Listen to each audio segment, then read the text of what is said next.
Le prochain qui va venir, c'est un homme de Dieu. Tu ne peux pas faire plus religieux que ça. Le mec, tu vois Jésus, juste après, ben c'est pas lui d'abord. Il y a quelqu'un d'autre.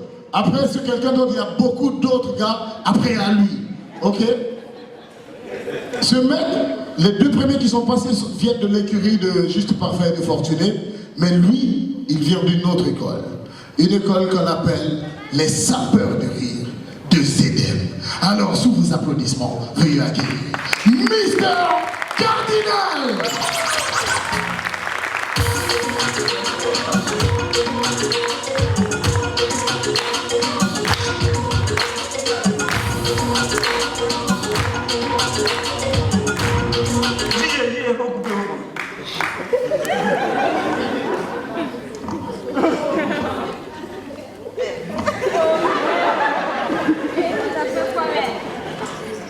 Bonsoir, bonsoir.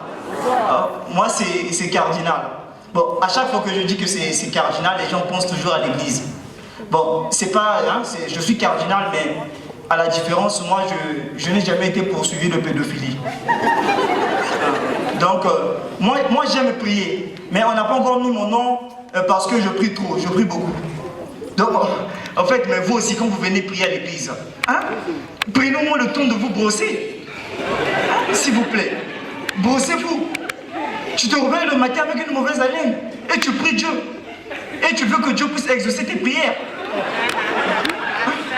Et il y a un gars là, il est venu prier quand il a dit Seigneur. Quand il a fait mon frère, toutes les herbes vertes qui étaient tout autour ont séché à la minute. C'est-à-dire quand il a fait même à 1000 km, tu peux sentir l'odeur de sa bouche. Moi, je suis convaincu d'une chose, que c'est cette odeur-là qui a tué le cardinal Émile Biaïda. Et puis le gars voulait aller encore à la tombe pour retuer le cardinal. Quand il a dit cardinal, cardinal a dit, moi j'ai déjà entendu cette odeur, tu vas plus m'avoir. Il a dit, je donne la passe à Jésus. Jésus qui était derrière lui. Quand il a dit, Seigneur, Jésus a dit, oh mon Dieu, qu'est-ce que j'ai encore fait? En vérité, ça c'est pas une mauvaise haleine, ça c'est une arme atomique nucléaire nauséabonde de ta bouche. Jésus a dit, cette bouche peut même tuer Goliath.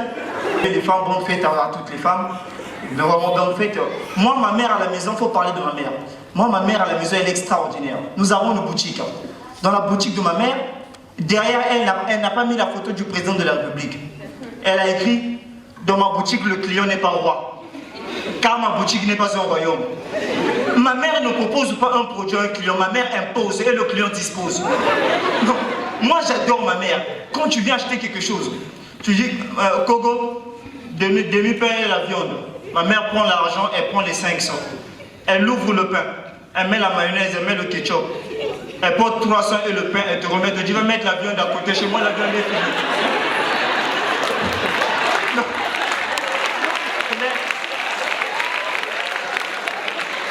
Elle est extraordinaire, ma mère, elle est extraordinaire, je l'adore.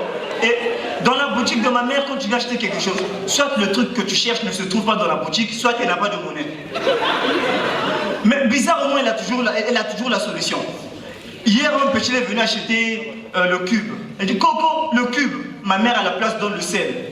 Le petit dit, mais maman, c'est le cube, on va me taper. Ah, dis à ta mère, le cube et le sel ont les mêmes effets. C'est le même goût. Elle va comprendre. Non, tu ne peux pas comprendre ma mère. Et le 8 mars, nous étions en train de suivre la télé avec ma mère, en train de suivre le film de Koutakite. La patronne dit à Koutakite, tu t'appelles Toby. Koutakite dit non, Koutakite. Le blanc dit Toby. Non, Koutakite. Ma mère a suivi ce film-là 100 fois, mais elle a toujours la même réaction. Elle est là.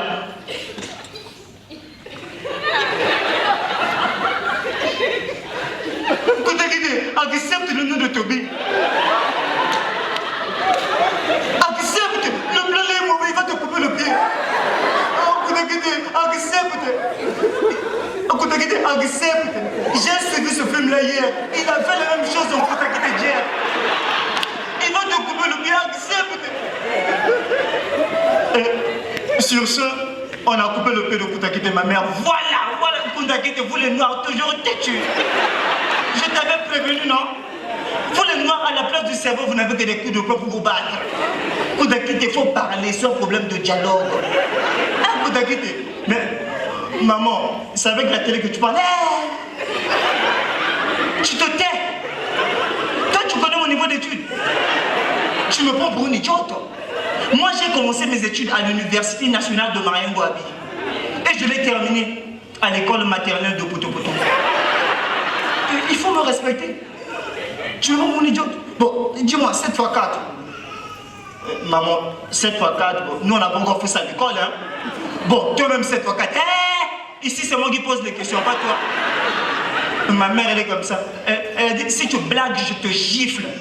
Et ma mère, quand elle te gifle, en fait, sa main ressemble à la main d'un gorille. Tu as l'impression que tu as été giflé par 10 personnes. Quand elle te gifle, c'est là que tu te rends compte que non, le sang circule aussi dans les fesses. Tu te rends compte que non, à tout moment, les fesses, les veines peuvent sortir. Que c'est pas seulement les piqûres de docteur qui peuvent te faire sortir une veine. Non, moi j'adore ma mère, franchement. Et à la maison, pour clôturer, il faut qu'on puisse vous dire, mon père c'est un logisticien. Et à la maison, tout est logistique. Il parle même de façon logistique.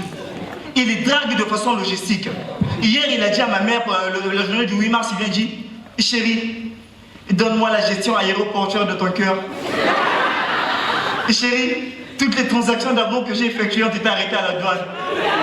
Parce que ton cœur ne veut pas dédouaner ma marchandise. Merci.